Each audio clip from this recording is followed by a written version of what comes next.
former Telecommunications Regulatory Commission Director General Professor Rohan Samarajeeva yesterday asserted that privatisation of the Sri Lanka Telecom does not pose a threat to national security.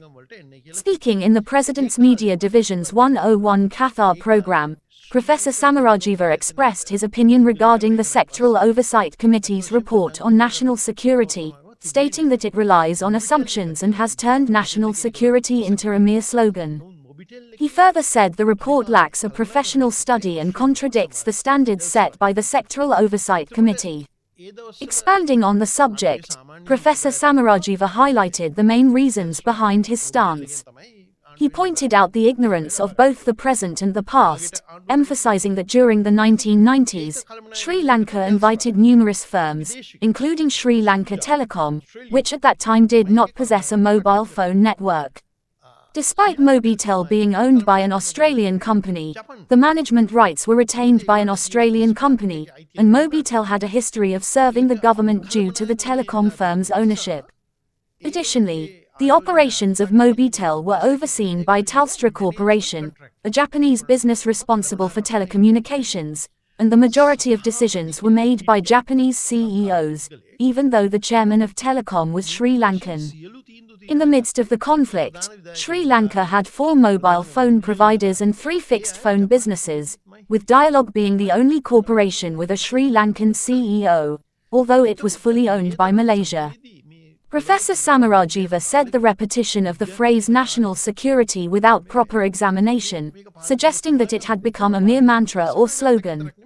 He emphasized that when the government solely owned the telecom firm, all foreign calls were routed through the telecom headquarters in Colombo, and any harm to it would isolate Sri Lanka from the international community. Furthermore, he explained that even with cables and satellites, if the software system failed, the entire network would be disrupted, as there was no alternative system in place. He cited 2 bomb attacks by the LTTE that occurred on the same day to underscore the national security threat faced by the government-controlled telecom. Following privatization, Professor Samarajeeva recommended that a Japanese corporation develop a backup system, which was promptly implemented thanks to their investment. Professor Samarajeeva noted that a government agency could not have achieved what the Japanese firm did, as most government organizations do not prioritize infrastructure security due to limited funds. He suggested that privatization with appropriate controls allows for investment and urged authorities to consider their recommendations seriously. As an example, he mentioned a case where Telecom and the Japanese corporation faced a $1 million loss due to a mistake, but the customer was refunded. He also pointed out that during the 1990s, there was a monopoly on international calls, but now international connections are no longer solely dependent on telecom. He highlighted the use of Gmail for government communication and emphasized that the majority of government information is transmitted through the Gmail domain, which is foreign-owned. Additionally, politicians and government officials use WhatsApp, which is also owned by a foreign entity to communicate. මම දෙදාහේ අර තිබ්බනේ Y2K ප්‍රශ්නයක් කියලා දෙයක් තිබ්බනේ ඒ දවස්වල. ඒකට අනුපදිතව අපි මේ risk assessment එකක් කරගෙන ගියා. කරගෙන යනකොට මට දැනගන්න ලැබුණා මේ මුළු මෘදුකාංග පද්ධතියම තියෙන ලෝටස් රෝඩ් එකේ ඒකට විකල්පයක් නැහැ. බෑකප් සයිට් එකක් නැහැ. දැන් මම හිතනවා ඒක ඉතාම මම හිතුවා ඒ වෙලාවේ ඉතාමත්ම විශාල ලොකු ප්‍රශ්නයක් ජාතික ආරක්ෂාවට. මොකද ලෝටස් රෝඩ් මූලස්ථානය දැන් උගක් අයට සමහරවිට දන්නේ නැතුව ඇති ඒ වෙනකොට දෙපාරක් විතර බෝම්බ ගහලා තිබුණා. එතනට මේ LTT එකෙන් බෝම්බ ගහලා තිබ්බා දෙපාරක් විතර. ඒ කියන්නේ ඒතන තර්ජනයට කේන්ද්‍රීය ස්ථානයක් කියලා කවුරුත් දැනගෙන හිටියා. නමුත් මේගොල්ලන්ට සිහිය තිබුණේ නැහැ මේ ලංකාවේ අධිපත්‍ය තියෙනකොට. ලංකාවේ කට්ටිය 100% පාලනය කරපු කාලේ පුද්ගලීකරණයට කලින් තමයි මේ බෝම්බ ගැහුවේ. ඒගොල්ලෝ කල්පනා කරේ නැහැ අපි මේක ගිහිල්ලා බැකප් සයිට් එකක තියන්න ඕනේ නේද? ඉතින් අපි වහාම නියෝග දුන්නා මේ නියාමන කොමිෂන් සභාවෙන් මේක කරන්න කියලා. ජපාන් කළමනාකාරීත්වයට තමයි දුන්නේ නියෝග. අපි ඒගොල්ලොත් එක්ක තමයි ගනුදෙනු කරන්නේ. ඒගොල්ලෝ වහාම ඒ අවශ්‍ය ආයෝජන කරලා ඒ විකල්ප තැනක් හදාගත්තා. එතකොට තේරෙනවා ජාතික ආරක්ෂාවට තර්ජනය තිබුණේ කොහෙද?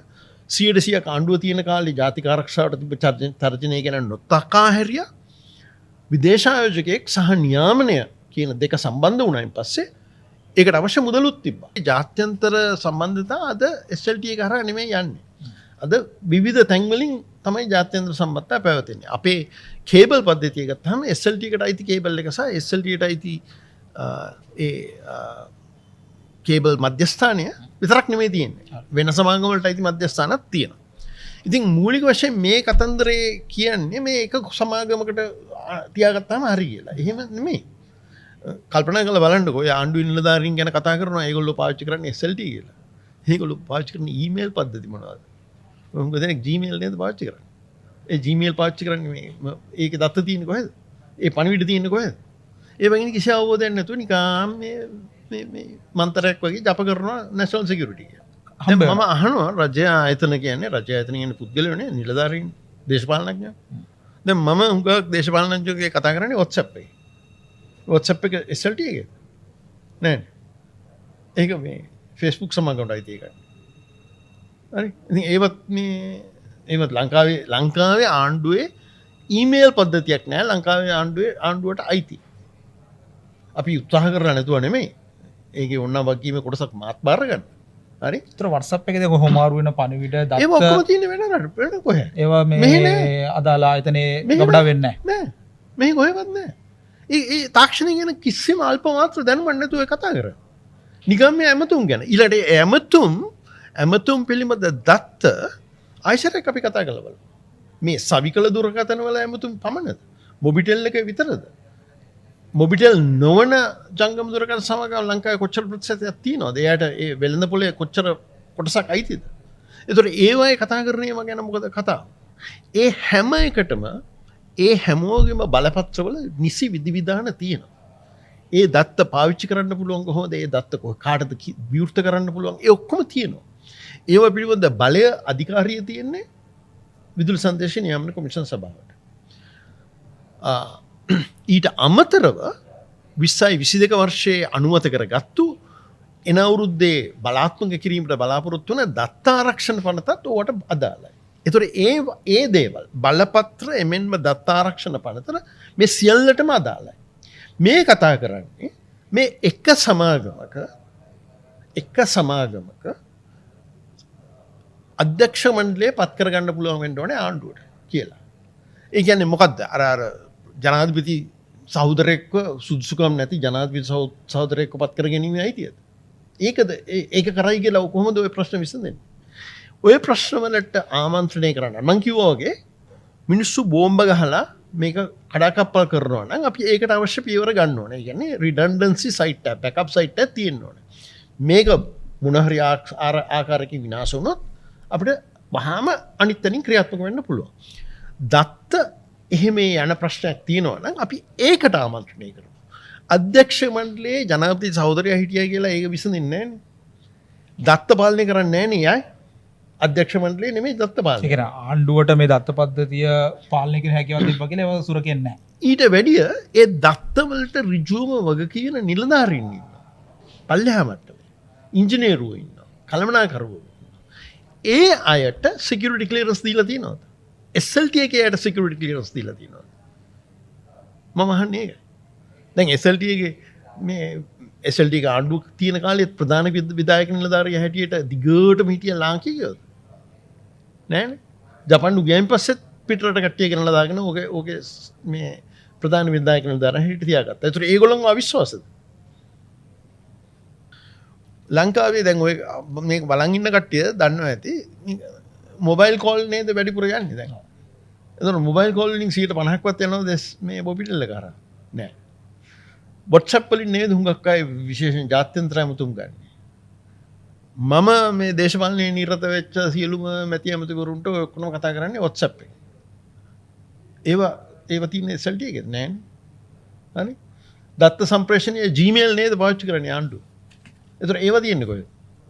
ඒවා තියෙන්නේ SLT එකේ පාලනයේද? නෑනේ. ඒ යථාර්ථය නොදැන නිකම් මේ ට්‍රේඩ් යූනියන් වල මනස්ගත කතා ආපහු කීමක් තමයි ඔය වාර්තාවෙන් කරන්නේ. For more latest news, subscribe to FTTV.